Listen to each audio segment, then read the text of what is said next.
जय सिया राम। सभी का 11 मुखी हनुमान मंदिर में हार्दिक स्वागत। इनका जो मंत्र है ये सामने लिखा हुआ है, श्री एकादश मुखात्मने नमः। इस मंत्र का जप और 11 पीपल के पत्तों में राम लिख करके चंदन से माला बना करके जो भी व्यक्ति चढ़ाता है उसके समस्त अभीष्ट कार्य पूर्ण हो जाते हैं। 11 मुखी हनुमान मंदिर अपने उत्तर प्रदेश का एक इकलौता मंदिर है जो भगवान शिव के 11वें रुद्र हनुमान जी के पूर्णावतार का मंदिर है।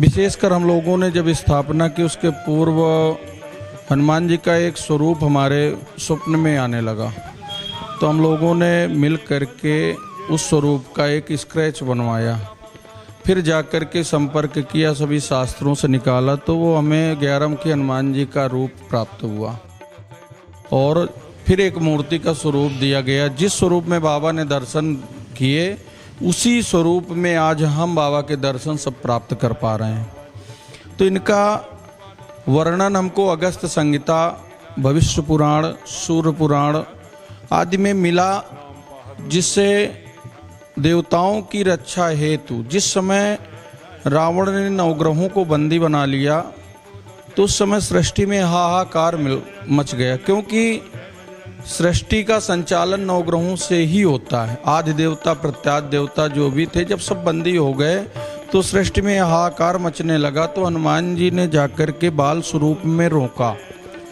तो रावण ने कहा कि ये तो बच्चा है, ये हमें क्या रोक पाएगा। तो वहां पर हनुमान जी ने अपने एकादश स्वरूप का, जिस समय रावण ने 10 सिर बना करके हनुमान जी से युद्ध करना चाहा, मारना चाहा, उसके मन में पाप भरा हुआ था, उस समय हनुमान जी ने एकादश स्वरूप धारण किया, जिसे हम सौम्य स्वरूप भी कहते हैं।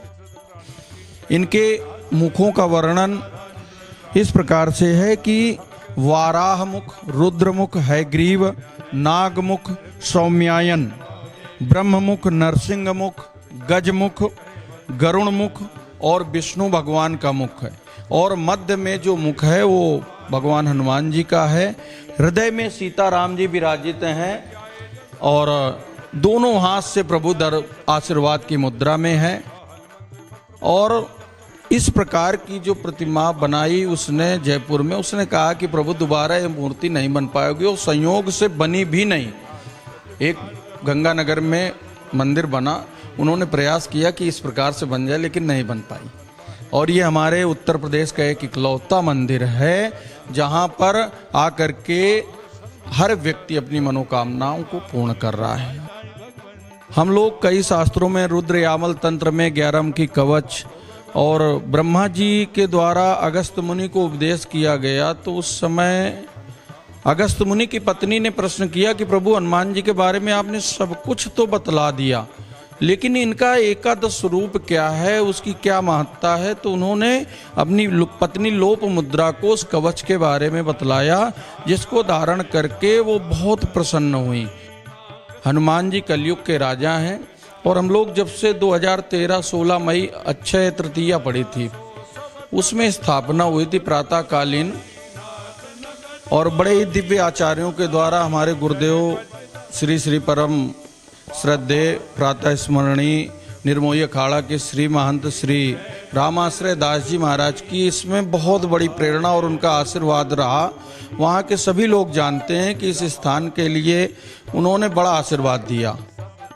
आज यहाँ जो लोग भी दर्शन करने आ रहे हैं, इस क्षेत्र की उन्नति आप देख सकते हैं। पहले कुछ नहीं था इस क्षेत्र में, रोडें नहीं थी आने के लिए, लेकिन जब से बाबा का आगमन हुआ इस क्षेत्र में सुख, समृद्धि, शांति, और सबसे बड़ी जो अभी महामारी भी आई थी तो उसमें हम लोगों ने देखा कि यहाँ कोई बीमार नहीं हुआ, ऐसी हालत में नहीं पहुंचा जिससे उसको कोई कष्ट हो।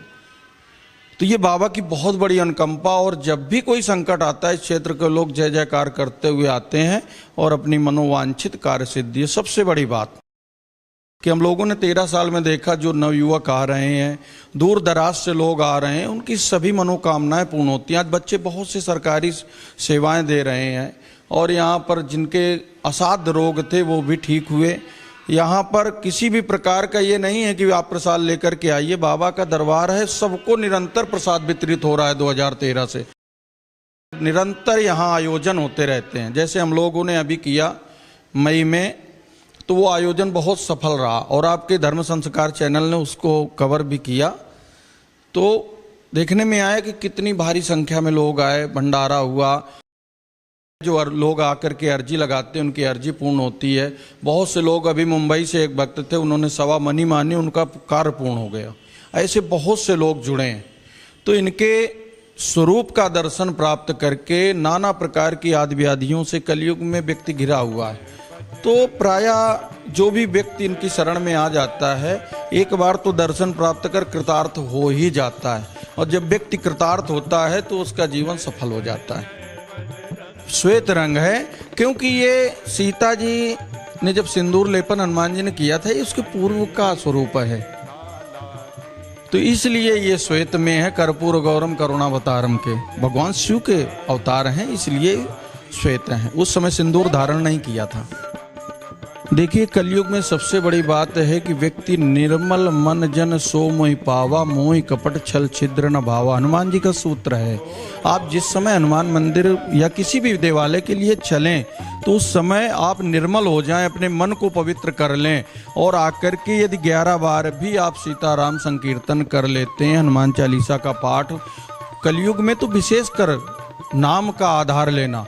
कलयुग केवल नाम आधारा, सुमिर सुमिर नर उतनहि पारा। और हनुमान जी के लिए कहा गया है, नासै रोग हरै सब पीरा, जपत निरंतर हनुमत वीरा। लेकिन इसमें श्रद्धा रखनी होगी। श्रद्धा से यदि आप आ रहे हैं तो आपके समस्त अभीष्ट कार्य सिद्ध हो जाते हैं। हनुमान जी कलयुग के राजा हैं, क्योंकि कलयुग में सारा जो कार्यभार है धर्म संस्थापन से लेकर के व्यवस्थाओं का, वो हनुमान जी के हाथ में। राम जी जब जा रहे थे स्वधाम गमन करने के लिए, उस समय हनुमान जी को सारा कारोबार दे करके गए और हनुमान जी उसका आज तक राम रसायन तुम्हारे पासा, सदा रहो रघुपति के दासा, हनुमान जी उसका निर्वहन करते हैं। और इनकी शरण में आकर के जो लोग भक्ति पूर्वक आते हैं तो संकट हरे कटे मिटे सब पीरा, जो सुमिरै हनुमत बलवीरा। हनुमान जी का स्मरण मात्र ही सभी संकटों से, बाधाओं से जीव को मुक्त कर देता है। तो आइए सभी लोग मिल करके हनुमान जी के दर्शन करें और जहाँ से जो लोग देख रहे हैं वो आए, दर्शन करें और आकर के अपने को कृतार्थ करें। भोग में इनको बूंदी का प्रसाद है, लड्डू है, पेड़ा है और इनको नमकीन का भी भोग लगता है। इनको पकौड़ी या सेव छटे हुए जो बेसन के होते हैं उसका भोग लगता है और नाना प्रकार के फलों से, क्योंकि अब 11 स्वरूप हैं तो इनके 11 प्रकार के द्रव्यों से इनका भोग लगता है। अर्जी का प्रावधान हम लोगों ने बहुत सरल रखा है कि अर्जी का प्रसाद भी मिलता है। जब विशेष अर्जी लगनी होती है प्रसाद के साथ लगती है। और यदि सिंपल साधारण अर्जी है किसी कार्य के लिए तो उसमें लिख करके अपनी, जैसे हम एक प्रार्थना पत्र लिखते हैं तो वैसे कागज में लिख करके और उसमें 11 रुपए रख करके वो अर्जी लगती है। वो अर्जी मंगलवार को जब हवन होता है तो उस अर्जी को उसमें नाम सहित गोत्र सहित हनुमान जी को लगा दी जाती है। यहाँ पर प्रातःकालीन 5 बजे से भगवान की सेवा प्रारंभ हो जाती है। इसके बाद जो हम लोगों ने समय रखा सभी जनमानस को देखते हुए कि सभी लोग समय से प्रातःकालीन नित्य क्रिया से निवृत्त हो जाएं और सभी लोग हिंदू सनातन धर्म के लोग कम से कम मंदिर में उपस्थिति दें, तो 7:30 बजे प्रातःकालीन और 7:30 बजे सायंकालीन का समय रखा गया। मध्याह्न की आरती, भोग की आरती 12 बजे। आने के लिए गूगल मैप का सहारा भी लिया जा सकता है वर्तमान में, और बाकी सेंट्रल में उतर करके वहाँ से डायरेक्ट आप आवास विकास अंशपुरम के लिए ओला या टैक्सी या ऑटो आते हैं, या बारा देवी चौराहे से या टाट मिल से आप बारा देवी चौराहे आकर के वहाँ से आवास विकास ऑफिस के लिए आ सकते हैं। और ऑफिस आकर के मंदिर प्रसिद्ध है, सभी जनमानस तक है, तो आपको बता भी देंगे। जय श्री राम।